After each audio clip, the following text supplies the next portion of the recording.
Kali ini kita ketemu lagi di acara Ngobrol Bareng Dispora Par. Kita tuh nanti akan membahas banyak sekali hal-hal yang terkait dengan Dispora Par, baik itu dari ya semuanya lah terkait dengan perkembangan kebudayaan, olahraga, pariwisata, ekonomi kreatif, ya kan? Pokoknya banyak lagi.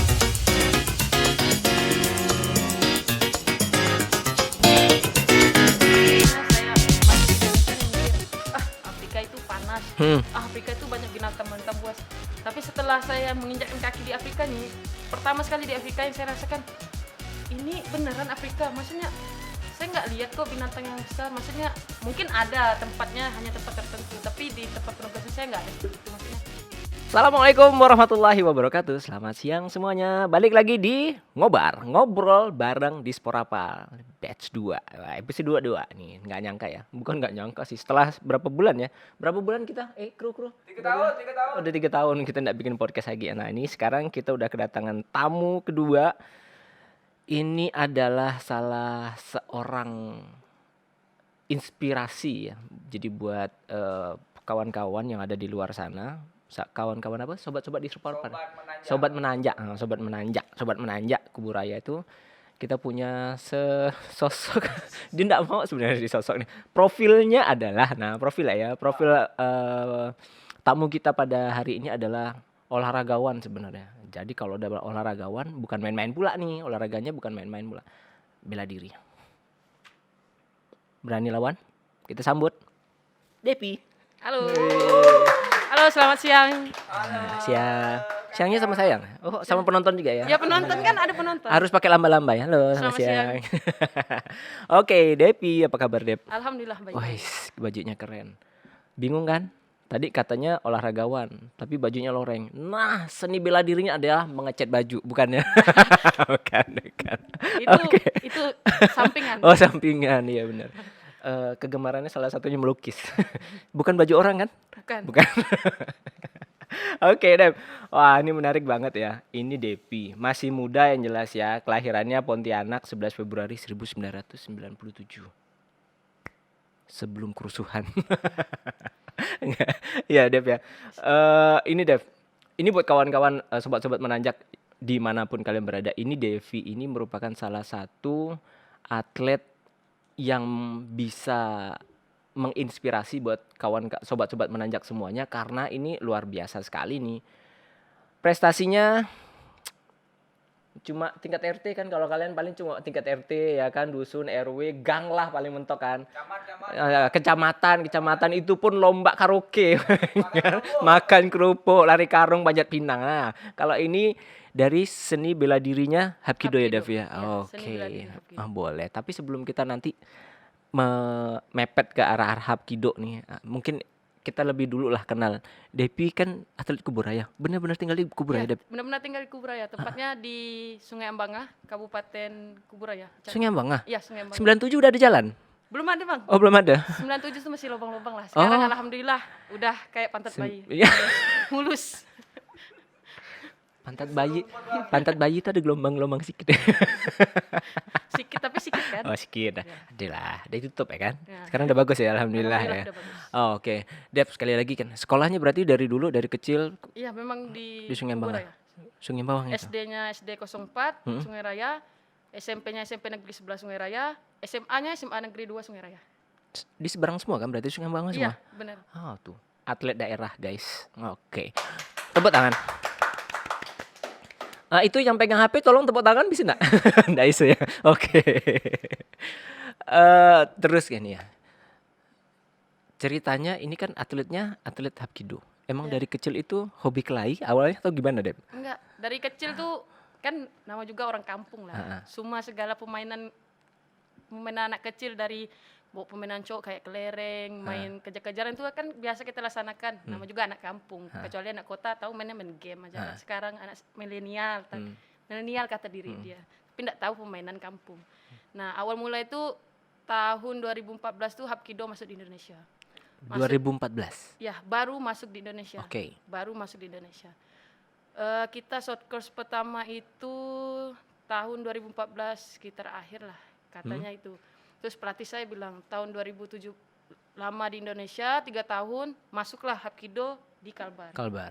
Master Yoyo ngadakan short course, dan pelatih di Kalimantan Barat itu hanya Sabam Rusli. Sabam Rusli itu Satu-satunya. ya, Oke. para Sabam Rusli itu bilang ke saya, ayo Depi kita ikut Hapkido short course nih sama Master Yoyo langsung yang ngasih materi. Ah, siap Sabam, nanti kita ikut short course. Ikut short course lama-kelamaan ini olahraga ini enak, maksudnya enak karena kita udah punya basic sebelumnya. Kan saya dulunya taekwondo. Jadi udah punya basic. Jadi sebelum Hapkido kenal dulu taekwondonya dulu ya. Udah punya basic oke, taekwondo. oke. Masuklah ke Hapkido kan kurang lebih bedanya hanya di bantingan. Sama seni bela diri yang lain tuh gabungan, semua seni bela diri, ada kayak silat. Jadi enak ikut Hapkido. Pas tahun 2017 itu saya pertama sekali ikut kejuaraan di Yogyakarta, kejuaraan nasional. Juara nasional yang pertama itu di Jogja. Ya, di Jogja. Tahun 2017. Tahun 2017. Oh. Terus? Terus saya ikut kejuaraan nasional, alhamdulillah dapat juara 1. Wih. Dari juara 1 itu, dari pusat itu kayak, ini atlet ini berpotensi untuk bawa nama daerah. Maksudnya bawa nama daerah, nama negara. Kan kayak ke Indonesia kan, kami di pusat ini latihan. Platnas waktu itu tahun 2017 sampai mau tahun 2018, nggak lumayan lama karena memang baru kan. Olahraganya yang baru ya hitungannya. Baru. Terus kami pemusat latihan di Jogja, tepatnya di Kaliurang. Latihan di Jogja. Setelah itu kami yang tim Platnas itu diperintahin tanding mewakili Indonesia ke Korea.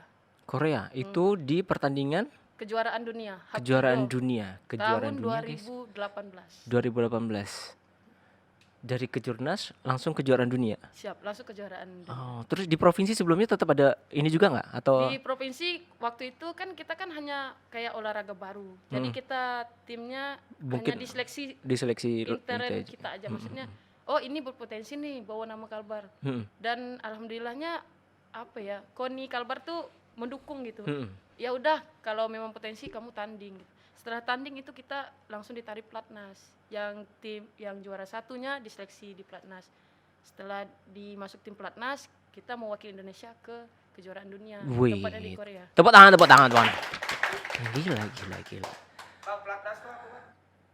Pelatihan ngupak nanas. Bukan kan? Pelatihan nasional. Oh, pelatihan nasional. Suka nak ngadu-ngadu. Oh iya, suka nak ngolo. Bintang tamu orang kampung tapi tengok piala dunia, kejuaraan dunia maksudnya, bukan itu. Luar biasa. Terus dari itu hitungannya kalau kita bisa bilang prestasinya mulus-mulus aja ya. Karena kalau kita lihat alhamdulillah ya ada jalannya gitu kan.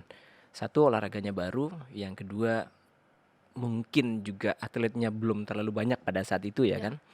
Setelah itu kesempatan juga ada dan didukung oleh orang-orang yang luar biasa kan otomatis ya. Tadi apa namanya? Abam. Apa? Sabam, Abam. Abam Pinang kali, Abam Pinang. Sabam ya. Sabam itu istilah apa tadi itu? Sabam itu kayak pelatih. Tuh. Jadi pelatih kalau di olahraga Hapkido itu namanya Sabam ya? Sabam. Oh, Sabam. Tuh, info baru. Pelatih di bahasa olahraga Hapkido itu Sabam. Itu tadi Abam yang tadi saya bilang Sabam Pinang. Sabam nih sanak tuh di Aceh anak tuh. Gila dah. Oke deh, lanjut nih. Balik lagi. Dari seleksi provinsi ujung-ujungnya kan enggak lama tuh kan istilahnya kan. Proses penyesuaian antara tadi kan dari taekwondo ke ke Hapkido. Walaupun tadi ada perbedaan-perbedaan, yang penyesuaian lama enggak sih sebenarnya? Tergantung sama kitanya. Dari proses yang Devi alami kemarin. Dari dari lamanya taekwondonya itu- berapa lama misalkan? Taekwondo berapa lama? Taekwondo itu dari tahun 2011. 2011. Berarti kurang lebih 3 tahun ya? Iya. 3 tahun, habis itu pindahnya ke Hapkido. Hapkido alhamdulillah. Berarti Hapkido ditekun di Hapkidonya waktu itu sampai mengikuti kejuaraan itu berapa tahun berarti total? Kemarin saya 1 tahun ikut Hapkido, udah ikut kejuaraan nasional. Wow, 1 tahun. Nah, kita 1 tahun. Main guli pun tak kena mukul ya. Oke, itu luar biasa ya. Berarti udah kejuaraan dunia. Berarti kan otomatis kejuaraan dunia pasti di luar kan? Ya, Di mana nih tadi nih? Di Korea. Korea ya. Oh, berapa lama? Kita di Korea 1 minggu aja. 1 minggu. Iya, Oh, 1 minggu. di Korea 1 minggu. Belajar apa aja di Korea selain bertanding? Ya belajar, kita hanya fokus bertanding.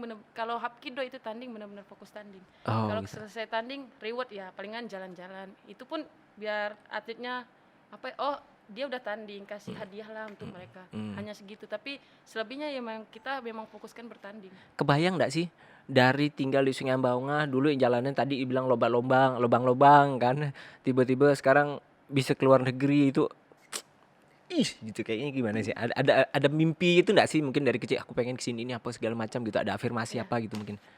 Kalau mimpi itu pasti ada. Semua orang pasti punya mimpi. Walaupun mimpinya terlalu tinggi, tapi kan kita apa salahnya kita bermimpi dulu kan. Nah, kalau memang kita dari maksudnya orang kampung, nggak semuanya orang kampung nggak bisa berprestasi di luar. Tergantung sama orangnya, dia mau nggak latihan, dia mau nggak berusaha. Kalau kita hanya memang tinggal di kampung aja, mau dikasih orang kamu berangkat ke luar negeri, tapi kamu hanya mau tinggal di kampung, nggak, aku hanya di kampung nggak mau berusaha, mau gampang itu. Nggak mau berkembang. Berkembang kan susah. Maksudnya nggak apa-apa kita bermimpi, tapi kita harus berusaha juga. Jangan hanya mimpi tapi nggak mau berusaha. Ujung-ujung gigau judulnya kan. Minimal intinya berusaha, berdoa. Iya. Kalau kamu hanya diam di tempat nggak bakalan. Apalagi ini olahraga ya, istilahnya olahraga itu Harus ada yang dikorbanin lah. harus ada dikorbankan. Waktunya yang mungkin kalau misalkan kita di usia-usia Devi waktu itu di kejuaraan dunia usia berapa berarti? 2018 22. 22, 21. 21 juara dunia. 21 juara apa? Oke, kan otomatis kan mesti fokus ya, balik lagi ya. Otomatis masih fokus nih, banyak sekali dikorbankan. Waktu itu berarti sekitar 17 tahun berarti waktu itu join di olahraga ya kan. Join di olahraga. Sekitar bela 17 diri. tahun. 17 tahun itu kan istilahnya kalau anak-anak zaman sekarang nih ya lagi zaman-zamannya pengen nongkrong dan lain sebagainya kan. Otomatis kan pengorbanannya gitu ya. Mungkin bisa dikasih tips dulu deh buat Devi, buat atlet-atlet yang ada di sekarang ini tuh, supaya mereka termotivasi. Ini loh, anak Sungai Bangah, anak kampung yang besar di jalan yang istilahnya tuh terisolasi lah bisa kita bilang karena akses infrastrukturnya dulu kan kurang bagus. Supaya atlet-atlet sekarang tuh bisa termotivasi, aku juga pengen, aku juga bisa. Itu kira-kira gimana, Dep? Untuk apa ya, pemuda-pemudi zaman sekarang lah yang pada kenal gadgetnya itu lebih daripada keinginan dia. Maksudnya dia tuh sebenarnya pengen berprestasi bang, tapi dia kebanyakan mager. Anak sekarang kan mager, malas terus kalau mau latihan tuh capek lah, inilah. Kalau mau sukses ya berani capek. Maksudnya kalau kamu memang mau prestasi ya kamu berani capek, berani meluangkan waktu. Kalau uang wajar lah, maksudnya karena kamu latihan, masa kamu hanya latihan tuh nggak mau bayar pelatih? Ya wajar lah, pelatih itu loh ngasih ilmu. Apa salahnya kamu membayar ini loh ilmu dia, bukan bayar dia sebagai pelatih, tapi bayar ilmu yang kamu dapat itu ya nggak apa-apa. Sepale dengan ilmu yang Sepale. dibagikan ya kan. Nah, maksudnya berani berkuar lah, jangan dia pengen prestasi tapi pengen yang gratisan. Nggak kebanyakan yang gratisan tuh enak, benar nggak Bang? Betul. Kadang-kadang gratis. Air putih gratis. Air teh macam itu Gratis kan? sekarang sih gratis. Ini sebenarnya bukan air teh sih. Ini gimmick ya. Air gambut kan ini kan, air gambut. Tadi habis ngambil parit depan tuh kan. Oke, balik lagi kan otomatis ya. Kalau namanya olahragawan, namanya atlet itu harus ada yang dikorbankan. Ya, harus ada. Korban waktu, korban Nyantai-nyantainya effortnya, lah, tenaga kerja kerasnya harus ada, ulet gitu. Karena persaingan kita di dunia olahraga ini kan bukan main ya. Apalagi kalau kita lihat gimana cara training dari negara-negara luar untuk bisa mengejar kesenjangan dari bidang olahraga apapun itu kan mereka kan jauh lebih ini ya. Terakhir sebagai atlet, target Devi apa dulu lah yang dalam waktu dekat ini? Nah, kebetulan saya kemarin dihubungin sama sabam saya, Sabam Rusli. Katanya insya Allah Agustus akan ada diadakan kejuaraan nasional, tempatnya di Padang. Di Padang? Ya, di Padang. Oh, kejuaraan Hapkido lagi ya? Hapkido. Padang Pariaman. Sana. Makan rendang. Oke, itu target yang paling dekat ya? Ya, Tapi kejuaraan dunia paling dekat lagi kapan? itu kurang monitor, maksudnya karena saya kan 1 tahun udah meninggalkan Indonesia, jadi kurang monitor kejuaraan. Tapi kemarin memang sempat dengar akan diadakan kejuaraan dunia, tapi kurang tahu. Tapi kejuaraan terdekat ini kejuaraan nasional di Padang. Tapi Nah tetap ini saya minta doa nih orang-orang Kuburaya, maksudnya bukan Kuburaya sih yang nonton, orang-orang Indonesia lah, maksudnya Kalimantan Barat lah. Kuburaya Sungai Bang. Kan yang nonton nih ramai. Mohon doanya lah, semoga Kuburaya Kalimantan Barat nih dapat prestasinya lebih baik, maksudnya lebih meningkat dari yang sebelumnya. Iya. Masih pengen jadi juara dunia dong? Masih pengen jadi juara Asia Tenggara lagi dong? Masih. Oke, luar biasa. Kita doakan ya Sobat Menanjak, kita doakan Devi itu bisa sukses sebagai karirnya di TNI, sebagai atlet, bisa jadi juara dunia lebih dari sekali ya kan. Amin. Maksimal umur berapa kalau juara dunia? Kalau kejuaraan dunia sih nggak maksimal umur, tapi tergantung sama kita. Oh ini masih bisa nggak dipakai? Kan kebanyakan belum tentu orang tua, tapi fisiknya lemah. Tapi kalau dia latihan terus kan tergantung. Tapi ya memang sekarang kan seleksinya lebih ketat. Masih banyak atlet yang ini lebih layak. Jadi gimana caranya kita tunjukkan kita juga lebih layak gitu. Oh, siap. Ya, sebagai info nih, kan udah tahu nih. Ini sebenarnya ini bukan ngecat sendiri nih baju nih. Jadi ada cerita juga di balik ini kan ya, baju yang sekarang nih. Nah, baju apa nih Dev sebenarnya? Kan Ini- TNI kan? Ini baju PDL Gurun. PDL Gur. Ya, PDL Gurun tuh digunakan saat kita bertugas di luar negeri. Tapi kalau di Indonesia pakai PDL TNI biasa Yang hijau itu ya, dilihat hijau hitam itu ya. biasa. Oh. Jadi nggak semua orang, maksudnya bukan kesombong ya bang, maksudnya nggak semua orang bisa pakai baju ini. Kamu setelah berangkat tugas di luar negeri, kamu baru bisa gunakan ini. Dan pencapaian mau ke luar negeri itu ya harus persiapkan fisik yang benar, sehat yang benar, kesehatan kan. Masa kita berangkat ke luar negeri harus nggak sehat? Nanti kamu di negara orang bukan negara Indonesia. Berarti statusnya sekarang Devi sebagai TNI Ya, aktif TNI. di Saya dinasnya di Bek Angdam 12 Tanjung Pura. Bek Angdam. Jadi TNI waktu itu tahun berapa? Jadi TNI saya tahun 2018 pendidikan dasar. 2018. Pendidikan Berarti dasar. bareng sama kejuaraan dunia Hapkido di Korea. Ya benar. Setelah dari kejuaraan, nah ini nyambung nih bang ya. Setelah dari kejuaraan dunia kan tahun 2018 tuh. Tahun 2018 pas Agustus itu penerimaan cabarek TNI AD. Nah setelah saya pulang dari Korea, alhamdulillah dari Kuburaya, dari bupatinya, koninya, sama pemerintah Kalimantan Barat ini menyambut kedatangan saya. Maksudnya, oh ini loh atlet asal Kalbar, Yalah, juara dunia masa enggak disambut ya kan? disambut dengan luar biasa. Maksudnya kalau menurut saya itu sangat luar biasa karena memang pemerintah di sana welcome menyambut saya. Pulang disambut sama pemerintah setempat dari Kuburaya, bebas lah nyambut, semuanya nyambut pas di bandara. Itu pada Agustus itu ada penerimaan cabarek, cabar TNI AD, maksudnya Bintara kan. Sempat salah satu dari pemerintah itu menanyakan ke saya melalui waktu itu ketuanya Bu Sisil, pemuda dinas pariwisata. Iya, kepala dinas kepemudaan olahraga dulu ya. Terus dari beliau ada salah satu pemerintahan menanya ke saya, kamu pengen masuk tentara atau polisi? Tapi dalam hati saya langsung spontan, maksudnya saya bilang siap jadi tentara. Wes. Padahal saya bisa pilih polisi toh. Maksudnya kalau saya polisi penempatan saya pasti sekitaran Kalimantan Barat aja. Tapi memang nggak tahu, di hati saya memang langsung spontan bilang siap jadi tentara. Wes. Gak lama saya dibilang gitu, dipanggil lah sama Pangdam waktu itu. Dimintalah berkas-berkasnya itu diminta. Terus? Diminta berkas, saya kumpulin berkas persyaratan masuk tentara. Terus saya mengikuti seleksi itu emang dari awal. Maksudnya orang tes kesehatan ya saya kesehatan tanpa ada saya mikir, oh saya lo pasti lulus, nggak ada saya mikir gitu. Karena saya nggak tahu, orang hanya menawarkan, tapi kan nggak tahu membantu atau enggak. Tapi saya berusaha. Jangan terlalu terlena dengan Nah, tawaran terlena awal awal ya, ya. karena pada saatnya di mana-mana kita tahu Iya, bahwasanya tapi kan kita tes kan seleksi TNI itu kan saingannya luar biasa kan. Apalagi di Kalimantan Barat yang kuotanya hanya palingan 4. Tahun saya waktu itu 4 orang. Yang cewek? Ceweknya hanya 4 orang. Oh, Itu digabung sama Palangka. Palangkaraya. Iya, Palangka masuk. Berarti bukan cuma Kalimantan Barat aja? Iya, benar. Luar biasa dong. Terus Terus setelah latihan tes. seleksi. Oh, Seleksi, berangkatlah saya ke pusat. Di pusat kita juga seleksi. iya. Iya, di pusat seleksi dan alhamdulillah saya dinyatakan lulus. Wow. Tahun 2018 dan ikut pendidikan.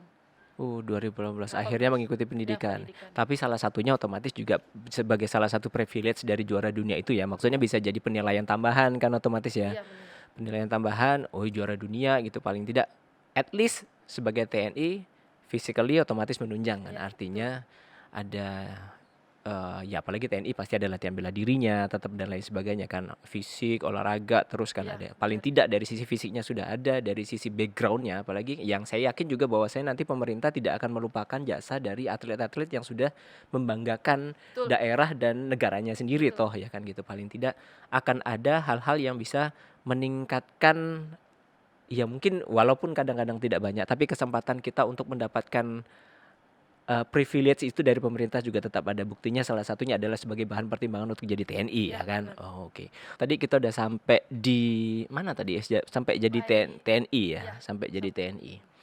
Terus ini, kadang-kadang kan ya kita ngomong lagi melanjutkan tanya hal yang tadi. Kadang-kadang kita misalkan sudah ada pekerjaan yang baru, otomatis kan kegiatan kita sebagai atletnya kadang-kadang terbatas. Jadi cara Devi sendiri secara pribadi untuk bisa memaintain dan membagi waktu antara gimana sebagai seorang atlet dan sebagai atlet itu maksudnya TNI juga abdi negara lah mungkin ya. Sebagai pelindung negara lah istilahnya. Itu gimana Dev? Nah, ini nih kebanyakan kan orang bilang kalau udah jadi tentara apa ya atletnya tuh terganggu. Tapi tergantung sih. Kalau memang kita tentara itu ada prosesnya. Prosesnya kayak mengajukan surat latihan, bukan main senonong-nonong langsung latihan, bukan. Kita kan juga ada prosedur untuk gimana caranya kita bisa latihan. Nah, kita tinggal ngajukin surat. Bakalan nanti pimpinan kalian tuh bakalan ACC kalian. Gak semuanya prajurit itu hanya difokuskan untuk apa? Kalau dia punya prestasi ya mereka bakalan oh ini prestasi ini apa ya prajurit kami ini punya prestasi loh. Mereka bakalan mendukung, nggak mungkin ditahan. Karena kita juga selain membawa nama daerah, kita juga pasti membawa nama kodam kita. Dari sela-sela kita tanding, pasti kita bilang, oh ini atlet dari Kalimantan Barat, dia dinasnya di Kodam 12 Tanjung Pura loh. Kan nama apa ya? Kodam Nama kita, instansinya ya. instansi juga bangga kan, maksudnya punya, oh Kodam 12 ternyata punya atlet. Pasti bangga juga, nggak mungkin mereka apa ya ngelarang kita lah untuk latihan, nggak mungkin. Kalau kita benar-benar ngajukan prosedur latihan yang benar, jangan asal menghilang. Kita kan juga punya aturan. Gitu. Berarti istilahnya tetap jaga tata krama Ya, ya. tata krama. Artinya kalaupun ya walaupun kita hanya latihan, walaupun memang di luar itu supaya atasan kita itu tahu Juga ya. mengetahui, Iya, oh, ini mengetahui kita prajurit seorang ini atlet, jadi otomatis juga kan atlet itu butuh latihan, butuh bertanding ya kan. Apalagi setelah sebelumnya kan udah ada track record Devi sebagai juara dunia Hapkido ya kan di tahun 2018. Pada intinya itu ya kawan-kawan. Jadi mungkin ada kawan-kawannya juga yang pengen ini sebenarnya nggak cuma di TNI aja ya. Secara ini juga mungkin ada yang masih sekolah, mungkin secara otomatis harus bilang sama sekolahnya. Terus ada misalkan juga bilang sama pelatihnya. Kadang-kadang misalkan ada event ini juga intinya tata krama ya. Atlet bukan berarti manusia yang tanpa tata krama kan. Tetap kita harus tetap jaga tata krama. Setelah itu Dev, selain kejuaraan dunia tadi kan apalagi udah jadi TNI, terus udah jadi juara dunia, harus maintain sebagai atlet. Setelah itu pernah ikut lomba-lomba lagi gitu? Iya pernah. Setelah saya jadi tentara penutupan tahun 2019, saya juga diajuin kayak ditarik lagi dari tim Hapkido ini untuk mewakili Indonesia di kejuaraan Asia Tenggara. Tempatnya di Asia Tenggara. Hong Kong. Asia Tenggara tapi di Hong Kong ya? Iya, Asia Tenggara. Oh ya. Tandingannya di Hong Kong. Oh. Tahun 2019 akhir Desember. Juga pernah ikut, alhamdulillah setelah jadi tentara juga bisa ini, maksudnya bisa tanding ke luar negeri. Oh gitu. Di Hong Kong dapat juara 1 juga? Alhamdulillah juara 1. Berarti juara dunia, juara Asia Tenggara juga. Iya. Wah, udah lengkap dah, luar biasa. Terus ini kalau yang saya lihat ini kan bajunya kan agak beda ya. Kalau TNI biasanya kan kita loreng-lorengnya itu agak hijau, hitam, coklat. Ini beda nih. Ini seragam apa nih, Dev? Ini seragam PDL Gurun. PDL Gurun. Iya, PDL Gurun. Oh, manusia gurun. Anda spesies apa? Citah bukan? Jadi gimana ceritanya? Kan di Indonesia kan gak ada gurun, paling gumuk pasir doang di ini kan, gumuk pasir di Jogja tuh, tempat seluncur-seluncur. No penyiraman, itu kau beli batu, pasir. Kalau baju ini dipakai hanya untuk petugasnya di luar negeri. Maksudnya kalau saya alhamdulillah baru juga pulang selesai dari penugasan mewakili PBB, Oh, diberi kepercayaan sebagai tugas di luar negeri. Iya. Berapa lama? Saya tugas di luar negeri 1 tahun, tempatnya di Afrika. Afrika? Oh, Afrika pantas. Kongo. Oh, agak-agak berubah gitu ya. Enggak. Kongo. 1 tahun. 1 tahun. Itu proses gimana seleksinya? Kan pasti banyak saingannya juga kan. Ya dari sisi kadang-kadang kalau nggak salah saya dapat info kan ada tesnya tuh macam-macam tuh. Iya, benar. Termasuk juga bahasa Inggrisnya berarti Iya, pacak benar. nih. Atau Pacak. pacak. Ada orang pacak tadi. Oh. Oh, gimana proses seleksinya tuh? Nah, proses seleksinya kan alhamdulillah batalion kita tempatnya di Putus Ibau, batalion 644 itu menjadi salah satu batalion yang main body. Main body itu maksudnya batalion yang dikasih kepercayaan untuk mewakili Indonesia di Afrika. Nah, batalion 644 itu kan masuknya di Kodam 12. Kodam 12 kan terdiri dari banyak-banyak kodam lah. Maksudnya banyak-banyak batalion, banyak instansi yang lain kayak balak-balak dam dia beda. Nah, kita dari batalion 644 itu dikirimlah dari Tanjung Pura untuk UAN TNI-nya.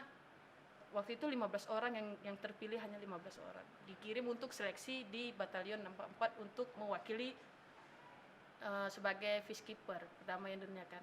Sebagai peacekeeper. Peacekeeper. Dan seleksi untuk menjadi salah satu anggota peacekeeper tuh pertama mengemudi bahasa Inggris, jasmani, komputer, sama MI. Kalau kita kan perlu juga tes MI. MI itu apa? Mental ideologi. Oh, mental ideologi Pancasila. Bisa bawa mobil?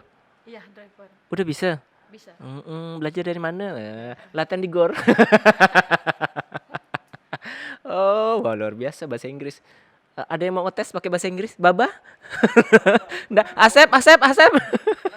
Nggak. Oh, Baba waktu itu keluar negeri waktu itu kemana? Ini Bang, Cina daratan Bang. Oh, Cina. Jual beli HP ya. Paling di ini mana kalau di Jakarta tuh mana namanya? Pasar Senen. Kau tahu Pasar Senen ya? Bagian dua Bang. Sana sikit. Glodok. Ih, banyak jual film tuh situ tuh, enggak jadi. Jadi banyak ya, tes bahasa Inggris, mengemudi, terus apa lagi? Jasmani itu pasti ada. Itu berarti diseleksi lagi secara nasional atau memang dari apa tadi 644-nya itu memang mereka udah punya tim sendiri? Nah ini Bang, kebetulan kan yang main batalion kita 644, tapi kan kita diseleksikan secara se-Indonesia. Dari Kodam 1 sampai Kodam 16 juga, sampai di Papua juga ikut seleksi. Tapi kebetulan kita ini maksudnya dapat reward lah, jadi seleksinya di daerah 644 di Putus Ibau. Yang kalau dari daerah luar dari Kodam 12 itu mereka seleksinya di PMPP. Di mana tuh? PMPP-nya tempatnya di Bogor. Jadi terpusat mereka seleksinya di Bogor. Cuman kebetulan Devi yang di Putus Ibau. Karena kita mendapatkan batalion 644 tuh mendapatkan reward itu. Maksudnya dapat prestasi, mereka dapat prestasi. Jadi ya ini yang main batalion, jadi seleksinya di batalion. Gitu. Berapa orang yang berangkat yang dari 644 ini? Kemarin gabungan dari 644 sama yang di luar batalion 644 tapi masih di bawah naungan Kodam 12 itu 500-an lebih. 500-an lebih. Di luar di Bogor. Yang kita yang berangkat Indonesia nih seluruh dari tentara AD, AL, AU itu totalnya 850. 850. Itu gabungan dari AD, AL, AU. Berarti yang di 644 totalnya 500 tadi? Iya, 500 gitu atau 400 lebih gitu. Pokoknya kita paling banyak. Gitu. Berarti kebanyakan yang dari Kodam 12 Tanjung Pura. Karena kan mereka dapat reward. Luar biasa. Pimpinan. Ceweknya berapa yang berangkat? Cewek yang berangkat keseluruhan itu gabungan AD, AL, AU ada 47 orang. Cuma 47? Seluruh Indonesia. Tepuk tangan lagi lah, tepuk tangan. Gila. 47. Dev, tadi dibilang kan seleksinya udah banyak dan akhirnya dikirim juga ke Kongo ya tadi ya. Ke Kongo selama 1 tahun. Itu sebenarnya kegiatan di sana sebagai peacekeeper itu kegiatan yang ngapain aja, Dev? Nah, kan kita dikirim ke sana kan ada mandatnya. Mandatnya kayak apa ya, kita mandat PBB kan masing-masing. Kayak sekarang kita kan di Indonesia kan kirim ada 2, di Libanon sama di Kongo.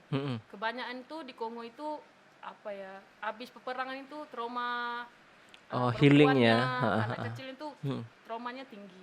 Nah, fungsi kita ini sebagai apa, sebagai One TNI di sana itu mendekati anak-anak yang yang traumanya itu dalam gimana sih cara mengatasi trauma mereka, kita ajak main. Trauma healing ya. Ya, kayak kebanyakan di sana kan apa ya, habis peperangan antara mereka, maksudnya bukan antara negara, dia kebanyakan perang antara mereka itu. Tersuku gitu ya. Ya. Jadi kebanyakan perang itu mereka tuh ada rasa traumanya tinggi gitu.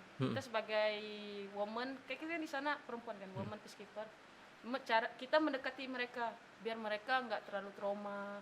Terus anak kecilnya kita ajak main, gimana caranya mereka biar bahagia lagi, maksudnya nggak fokus pikirnya di apa, oh ini loh dia udah lihat peperangan di depan mata dia. Kita tuh cara menghapusnya ya ajak main, ngajar dia belajar, cek kesehatan mereka di sana.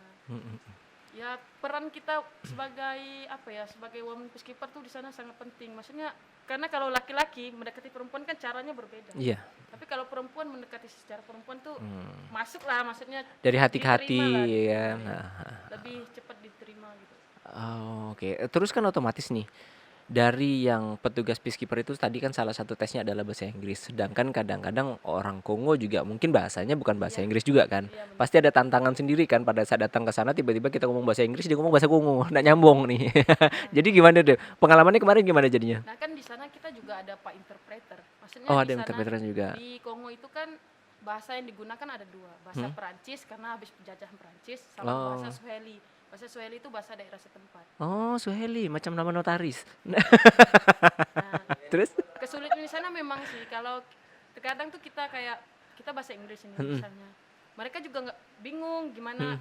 Ada yang ngerti, ada yang susah. Kalau kita bahasa Prancis kita juga maksudnya agak kakok lah, maksudnya susah kan, bahasa Prancis kan susah. Jadi kita di sana tuh selain cara mendekati mereka, kita juga belajar bahasa Swahili dikit demi dikit. Maksudnya kayak inti-intinya aja. Kalau Mama Indo cakula, kalau cakulanya bahasa Indonesianya Mama Indo makan gitu. Oh, cakula. Cakula. Kalau jambo selamat pagi jambo, kayak nyapa jambo gitu. Jadi kita berusaha Jadi jambu itu bahasa Indonesia apa berarti? kayak dia menyapa jambo Mama Indo gitu. Halo kayak Halo, gitu. Mama Indo. Oh. Jambu. Tadi pagi saya makan jambu. Oke, apa tadi? Yang pertama tadi apa? Cakula.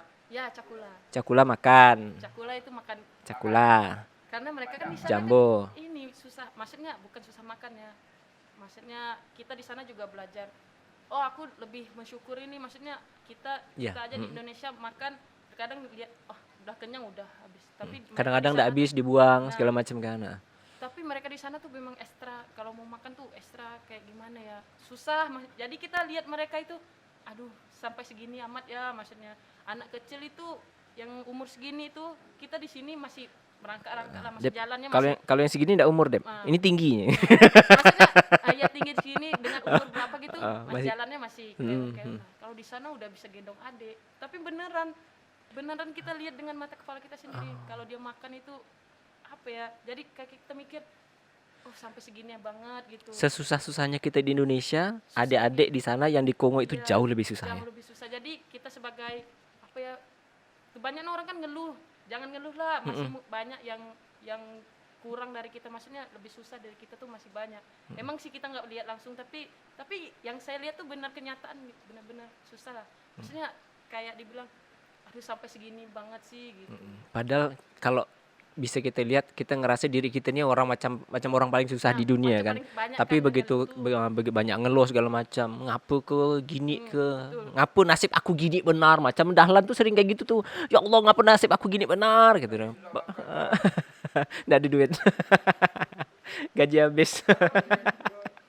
Oh, kan ternyata di sana di luar negeri sana di beberapa daerah konflik ya, secara otomatis kan mereka pasti ada kesusahan lah, apalagi kalau udah namanya daerah kayak gitu, kadang-kadang ya rumah mereka ada yang hancur, terus ada juga di daerah-daerah perang ya, jangankan rumah, fasilitas umum, sarana makan minum, mata pencaharian mereka juga kadang-kadang kan sangat sulit kan, sehingga kita jadi pasukan perdamaian di sana ya ibarat kata pengorbanan kita enggak seberapa lah dibanding sama apa yang mereka dapatkan ya. Karena mungkin sepele ya kan? Mungkin sepele apa yang kita lakukan, kita cuma ngobrol-ngobrol, ngajak main. Tapi kan ya begitu juga pada dasarnya sebagai petugas trauma healing adalah tugas kita memberikan kenyamanan dan mengembalikan rasa kepercayaan diri dan kebahagiaan serta bersyukurnya mereka bahwasanya mereka itu ternyata mendapatkan perhatian dari orang-orang yang di sana kan gitu ya.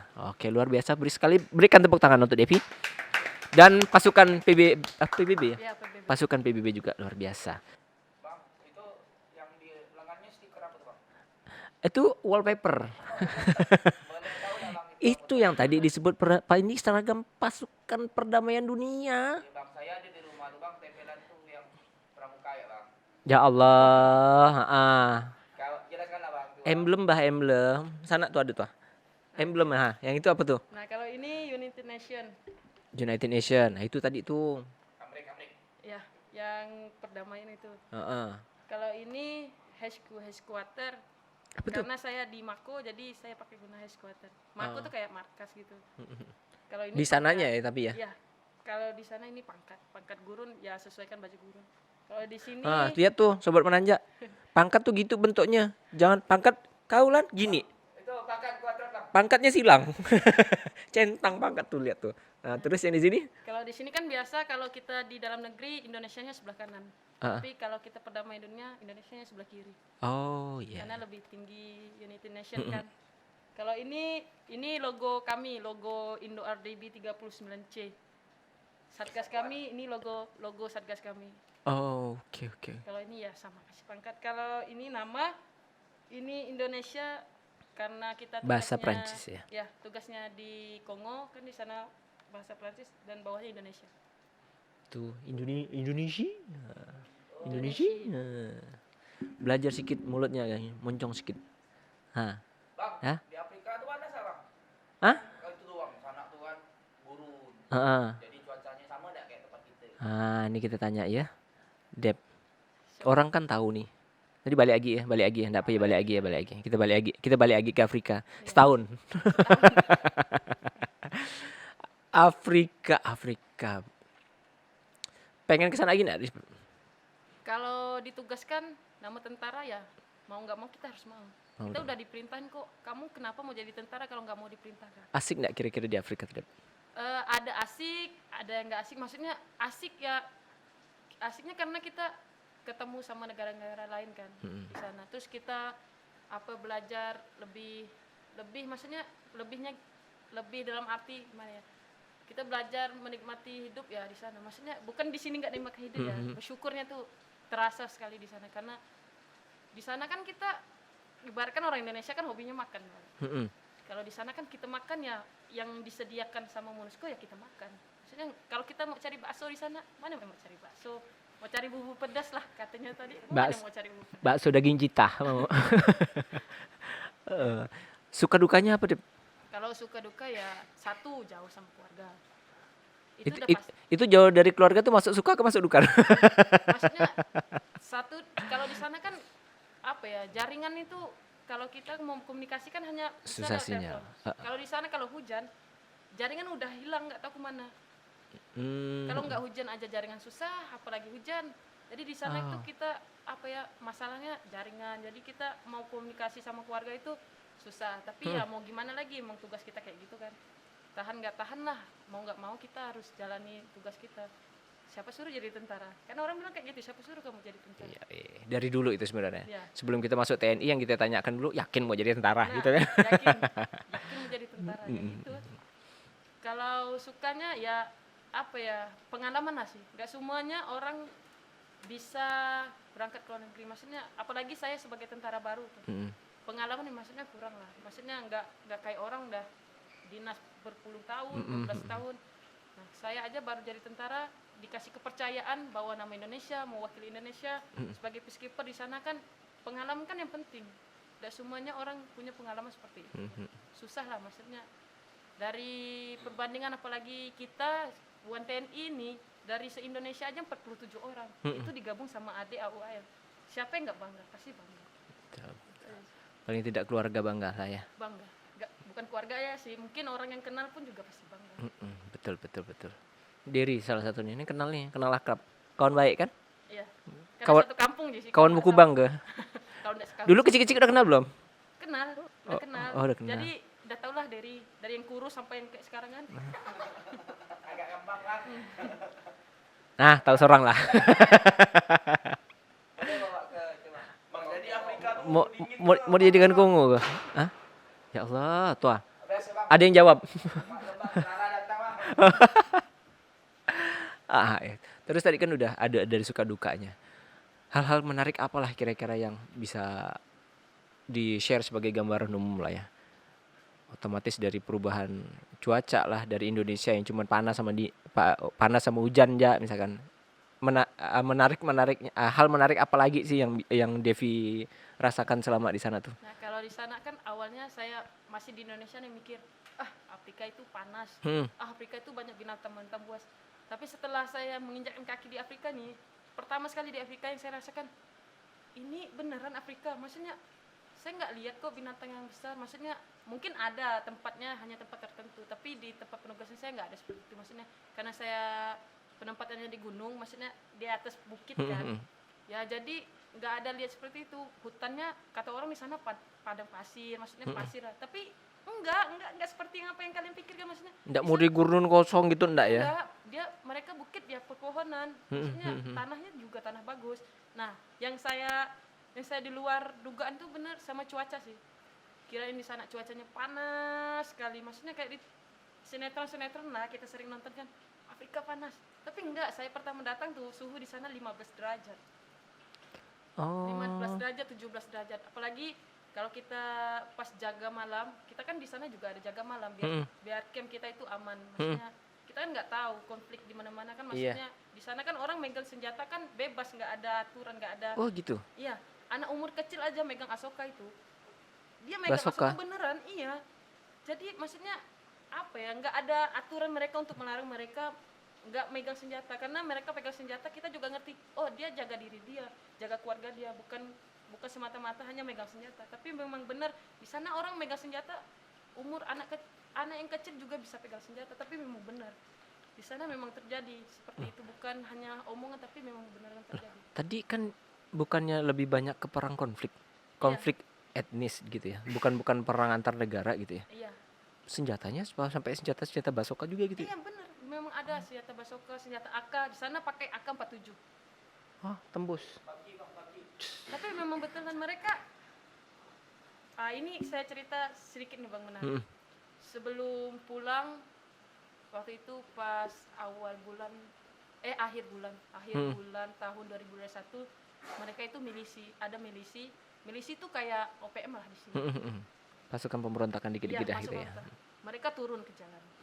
Mereka itu bawa senjata, di depan senjata, belakang senjata, sama munisinya dikelilingin di leher. Tapi memang betulan terjadi, memang beneran sempat turun di jalan lah mereka. Tapi kan kita kan sebagai PBB kan kita nggak membela masyarakat, nggak bela pemerintah toh. Maksudnya masyarakat sama pemerintah. Kita kan di sana netral, bukan hanya kita nggak membela mereka. Jadi kita netral. Kita hanya mencari informasi gimana cara. Oh ini informasinya mereka yang milisi turun karena nggak senang sama ini si A. Kita hanya mencari informasi, tapi kita nggak membantu mereka. Misalnya kita PBB nih bantu pemerintah, enggak. Kita netral dari sana, nggak ada memihak si A sama si B, nggak ada. Benar-benar netral. Jadi walaupun kondisi kita sebagai pasukan perdamaian itu ya nggak nyeremin, walaupun daerah konflik kan tentu kita dilindungi oleh undang-undang internasional gitu kan ya sebenarnya kan. Ya bukan kita targetnya, tapi aneh juga ya. Artinya tuh tadi nggak suka sama si A, milisinya keluar. Iya benar. Oh ini kayak ini ya, apa? Fans berat artis mungkin kayak gitu kali ya. Hater muncul ya di komen-komen Instagram ya. Lame cerah. Bang nanya, kalau seandainya terjadi konflik itu ada baku tembak. Baku hantam ya. Baku tembak. Oh, baku tembak. Kalau seandainya ada baku tembak itu posisi ini pasukan perdamaian tadi itu kan tidak memihak tuh ya. Iya. Nah, itu gimana tuh? Apakah balik gitu Bang? Oh, mereka di perang tinggalkan dulu. Iya. Apalagi iya mungkin maksudnya tadi tuh Kita kan ada di satu tempat. Siapa tahu mungkin yang tadi yang tidak disukai itu ada di tempat yang sama dengan kita gitu kan. Secara otomatis kan sawan kan gitu kan datangin pasukan-pasukan milisi gitu. Ah itu gimana jadi? Nah, kalau misalnya kan kita kan pas misalnya nih si A si B perang, kita pas ada di tengah-tengahnya. Mm-mm. Dan dia misalnya dari si B mau nyerang si A. Si A-nya ada di daerah kita. Ya kita sebagai PBB ini kita cari informasi tapi kita nggak melindungi si A ini, maksudnya takutnya nanti sama warga setempat Dikira mihak si gitu. PBB ini memihak sini. Enggak. Kita cari informasi, kita laporkan ke yang atasan, maksudnya atasan nanti dia kasih perintah lagi, oh kita mundur aja, ya mundur, maksudnya kita hanya menjalankan tugas. Pasukan perdamaian itu bukan ikut perang berarti kan? Ya. Kecuali memang ada hal-hal yang membahayakan secara langsung dirinya, kelompoknya, anggotanya, barulah kita bisa melindungi diri dengan yang tadi itu tadi kan. Bukan berarti kita ikut perang ya. Catat tuh, ikut perang. pasukan perdamaian itu bukan ikut perang. Tapi dipersenjatain abang, pisau bukan bang, garpu. Bisa. Kayak mulut. Kau marah, pagi deh. Tapi ini senjata juga. Ya, kita di sana diberi sama MONUSCO itu lengkap, maksudnya dari body armor, Body protector. body peluru, anti peluru, Anti peluru. helm, senjata lengkap karena kita kan di daerah rawan konflik, maksudnya kita nggak tahu Ya tiba-tiba otomatis. kita Peluru lagi nyasar lah segala macam ya, kan. lagi patroli di daerah setempat kan, tiba-tiba orang tembak kan udah pernah terjadi tuh, udah pernah dengar juga pasukan PBB kena Tertembak ya, tembak ada. gitu. Ya kita pasti diberi pengaman gitu loh, maksudnya setidaknya mereka itu bertanggung jawab keamanan kita sendiri sebelum keamanan orang. Jadi kita lengkap dari helm, rompi, senjata lengkap, dikasih munisi juga lengkap. Tapi Itu- kita nggak boleh nodongkan senjata. Oh iya, cara oh gitu ya. Itu helm bisa dipakai untuk naik motor di Indonesia enggak kira-kira? Bukan helm bongo bang. Kan kita enggak tahu kalau pas naik motor tiba-tiba ada yang ngelepuk palak gitu. Jadi kan nanti peluru, tangan pasti Pisau untuk gayung bang.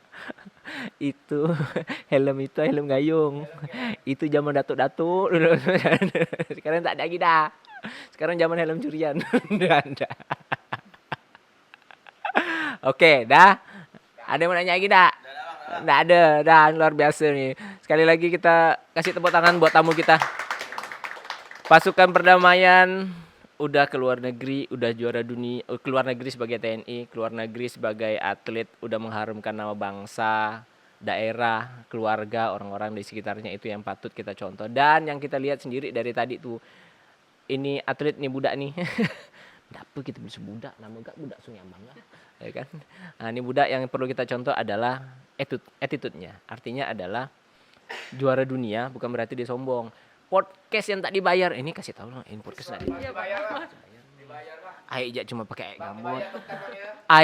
Aik jak cuma dikasih aik gambut. Aik gambut nih bukan ndak manis nih rasanya. Lapar bang. Oh iya, kasih kode ya, Bah. Ini gini kru-kru gini suka gitu-gitu tuh. Apa gitu Diri? Tapi enggak apa-apa Bang, kita duduk di sini kan bukan karena minta bayaran tapi pengen menginspirasi Betul, muda-mudi kan. Maksudnya kebanyakan, nah ini satu lagi nih Bang, kebanyakan orang kita nih, maksudnya bukan orang kita, maksudnya orang-orang nih mikirnya, oh masuk tentara tuh harus bayar. Ini karena saya berdiri sebagai tentara ya Bang. Ya.